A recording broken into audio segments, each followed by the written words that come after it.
কিছুমান আমল আছে যিবোৰ একেবাৰে সৰু, সেই আমলবোৰ কৰোঁতে বেছি সময় নালাগে, কিন্তু আল্লাহ তাআলাই সেই আমলত বহুত সওয়াব ৰাখিছে। আল্লাহৰ বান্দাই যেতিয়া নেকি তেওঁৰ ইবাদত বন্দী কৰিব বিচাৰে নিশ্চয় অজু কৰে।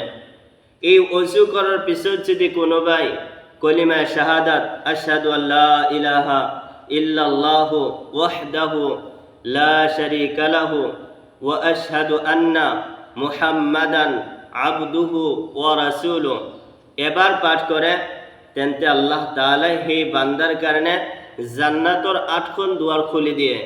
যিকোনো দুৱাৰেৰে জান্নাতত প্ৰৱেশ কৰিব পাৰিব।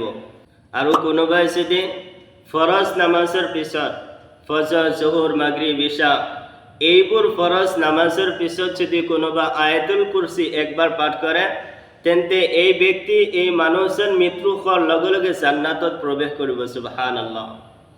আমাৰ জীৱনত উঠোতে বহুতে বহুত গুনাহ হৈ যায়। সেইবোৰ গুনাহৰ পৰা আল্লাহৰ ওচৰত তওবা কৰিব লাগিব।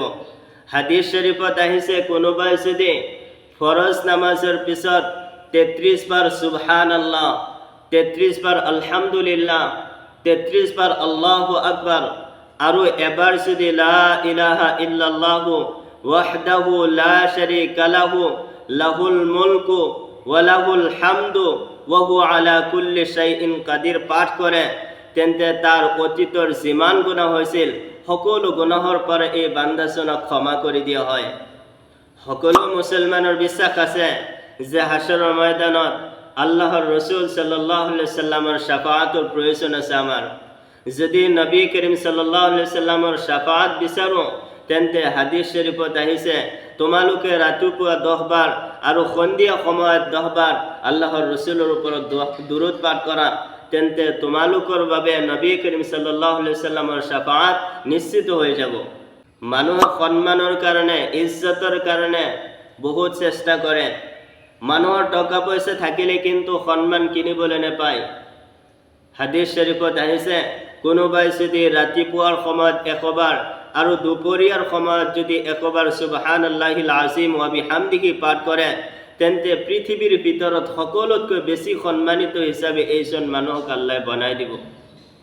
হাদিস শৰীফত আহিছে, হযরত জাবির রাদিয়াল্লাহু তাআলা আনহুৰ পৰা বৰ্ণিত, ৰাসূলুল্লাহ সাল্লাল্লাহু আলাইহি সাল্লামে কৈছে, যিজন ব্যক্তি নেকি সুবহানাল্লাহিল আযীম ওয়া বিহামদিহি পাঠ কৰিব, তেওঁৰ কাৰণে আল্লাহ তাআলাই জান্নাতত এটা খেজুৰৰ গছ ৰোপণ কৰিব। ৰাসূল করিম সাল্লাল্লাহু আলাইহি সাল্লামৰ সুন্নতবোৰ চিন্তা কৰক। ৰাসূলুল্লাহ সাল্লাল্লাহু আলাইহি সাল্লামৰ সুন্নতে তৰিকা হৈছে, যেতিয়া কৰবাত গৈছিল, ঘৰত আহিছে, ঘৰত প্ৰৱেশ কৰাৰ আগত সালাম কৰক। এই সালাম কৰিলে কি ফায়দা হ'ব? যিজন ব্যক্তি নেকি সালাম কৰি ঘৰত প্ৰৱেশ কৰিব, আল্লাহ তাআলাই সেই বান্দাজনৰ জান্নাতত প্ৰৱেশ কৰাৰ দায়িত্ব লৈ ল'ব। কিন্তু পৰিতাপৰ বিষয়, আমি সৰু সৰু আমলবোৰ কৰিবলৈ অৱহেলা কৰোঁ। বহুতে নেজানো বা বহুতে জনাৰ পিছতো আমি সুন্নতে তৰিকাত নাথাকোঁ। বহুতো এনেকুৱা আছে একেবাৰে নামাজে নপঢ়ে, কিছুমানে নামাজ পঢ়ে কিন্তু ঘৰত পঢ়ে। জামাতত আহি, মছজিদত আহি নামাজ পঢ়ক। যদি কোনোবাই 40 দিন ইমামৰ লগত যদি তকবীৰ ওলা, অৰ্থাৎ যেতিয়া নেকি ইমামে তকবীৰ কয় তেতিয়াই যদি আপুনি নামাজৰ শৰীক হয়, সেইটো কয় তকবীৰ ওলা। যদি 40 দিন এনেকুৱাকৈ তকবীৰ ওলা সহকাৰে নামাজ পঢ়ে, তেন্তে জাহান্নামৰ পৰা মুক্তি হোৱাটো আপোনাৰ নিশ্চিত।